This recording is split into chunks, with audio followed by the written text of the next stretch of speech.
ভাষা কোনো নেশনকে গঠিত করে না, কোনো একক কালচার কোনো নেশনকে গঠিত করে না, কোনো একক ধর্ম কোনো নেশনকে গঠিত করে না। সেই নেশনকে ইনক্লুসিভ করতে হয় সকল ভাষাভাষীদের, সকল ধর্মাবলম্বীদের, সকল সাংস্কৃতিক জনগোষ্ঠীকে, ক্ষুদ্র জাতিগোষ্ঠীকে এবং আরও বেশি আমাদের কনস্টিটিউশনের আর্টিকেল 23 ক অনুসারে ক্ষুদ্র নৃগোষ্ঠীকে, নৃতাত্ত্বিক জাতিগোষ্ঠীকে। এটা এই জন্যেই একজন বক্তা বলেছেন, আমি খেয়াল করেছি, এটা এই জন্যেই 15th অ্যামেন্ডমেন্টে ধারণ করা হয়েছিল যাতে তাদেরকে আলাদাভাবে খুশি করা যায়। কিন্তু আর্টিকেল 23 এটা ইন্টারপ্রিটেশন প্রয়োজন বোধহয় ছিল না। যাই হোক, এটা 15th amendment as a whole challenged হয়েছে হাইকোর্টে, বাট যে ভার্ডিক্ট এসছে তার মধ্যে মাত্র 6টি অনুচ্ছেদ ছাড়া বাকিগুলো পার্লামেন্টের উপরে ছেড়ে দিয়েছে। এনিওয়ে, সেটা এখন আবার অ্যাপিলেট ডিভিশনে আবার আপিল হয়েছে, তখন দেখা যাক আরও কী কী আর্টিকেল সেখানে অ্যাড্রেস করা হয়। তারপরেও আমি বলবো লেজিসলেটরদের লেজিসলেশনের ক্ষমতা আছে, সেটা they're at liberty in the legislature. পরে কি এনাক্টমেন্ট হয় সেটা তখন দেখা যাবে। যদিও জুডিশিয়ারিতে সেটার ডিসিশন অন্যরকম হতে পারে, সেটা খুব একটা ম্যাটার করবে না, কারণ জুডিশিয়ারি ক্যানট লেজিসলেট এনি এনাক্টমেন্ট। সেই স্বাধীনতাটা হচ্ছে লেজিসলেচারের, সেখানে তখন দেখা যাবে। আমি বাংলাদেশের সকল মানুষকে সিটিজেন হিসেবে বলতে ভালোবাসি। আমরা সবাই বাংলাদেশের নাগরিক।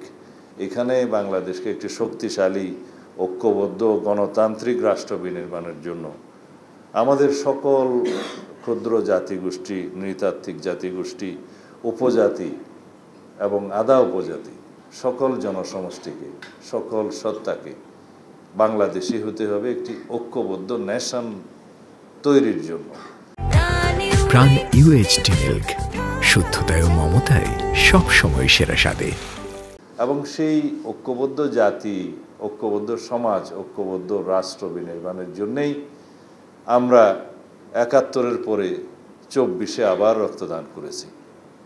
যেহেতু আমরা বিভক্তি দেখেছি বিভিন্ন রাজনৈতিক উদ্দেশ্যে এই জাতিকে বিভক্ত করার মানসিকতা দেখেছি আমরা এখানে স্বাধীনতার পক্ষ বিপক্ষ বলে আমাদের মধ্যে বিভক্তি সৃষ্টি করা হয়েছে। স্বাধীনতার 50 বছর পরেও আমরা দেখেছি বাংলাদেশে মুক্তিযুদ্ধের চেতনা বলে যে বাণিজ্য হয়েছে, রাজনীতিকরণ হয়েছে, রাজনৈতিকভাবে বাণিজ্য হয়েছে চেতনা, এবং সে চেতনা বিক্রি করতে করতে বাংলাদেশে এত বেশি বিভক্তি সৃষ্টি করা হয়েছে।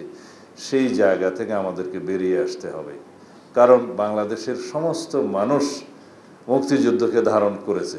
মুক্তিযুদ্ধে সবাই সশস্ত্র সংগ্রামে না থাকলেও মানসিকভাবে সেই মুক্তিযুদ্ধের পক্ষে ছিল, এবং বাংলাদেশের সমস্ত মানুষ স্বাধীনতার পক্ষে ছিল।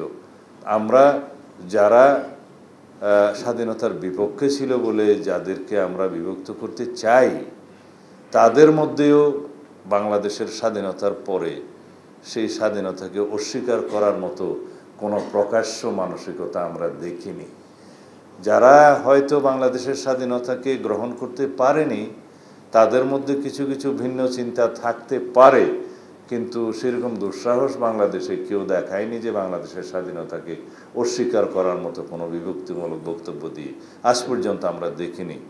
যদিও আমরা মনে করি বাংলাদেশের স্বাধীনতার পক্ষে বিপক্ষে এই বক্তব্য দিয়ে আমরা ঐক্যবদ্ধ জাতিকে বিভক্ত করা, এটা আমাদের কাম্য হতে পারে না।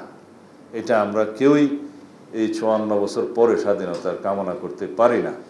যেহেতু আমাদের উদ্দেশ্য হচ্ছে এবং আমাদের প্রত্যাশা ২০২৪-এর ছাত্র গণ অভ্যুত্থানের আকাঙ্ক্ষা, শহীদের রক্তের আকাঙ্ক্ষা হচ্ছে আমরা একটি ঐক্যবদ্ধ জাতি হিসাবে এগিয়ে যাব, এবং এই জাতি একমাত্র আমাদের উদ্দেশ্য হতে পারে একটি বৈষম্যহীন, সাম্যভিত্তিক, মানবিক মর্যাদা ভিত্তিক, সামাজিক সুবিচার ভিত্তিক রাষ্ট্র বিনির্মাণের জন্য, সমাজ বিনির্মাণের জন্য, সরকার ব্যবস্থা বিনির্মাণের জন্য, যার মধ্য দিয়ে আমাদের অর্থনৈতিক মুক্তি ঘটবে।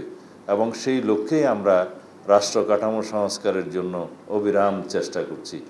আমরা যদি বাংলাদেশের স্বাধীনতা, সার্বভৌমত্ব এবং ভৌগোলিক অখণ্ডতাকে বজায় রাখতে চাই, তাহলে সবাইকে আমাদের বাংলাদেশের সিটিজেন হিসেবে সেই অধিকারের মধ্যে কনস্টিটিউশনালি ধারণ করতে হবে এবং সেই প্রচেষ্টা নিতে হবে, এবং যাতে করে আমাদের মধ্যে জাতীয় এবং আন্তর্জাতিকভাবে কোনো রকমের কোনো ষড়যন্ত্র কার্যকর না হতে পারে, সেজন্য সবাইকে, যারা সচেতন মহল, তাদের সবাইকে চেষ্টা চালাতে হবে।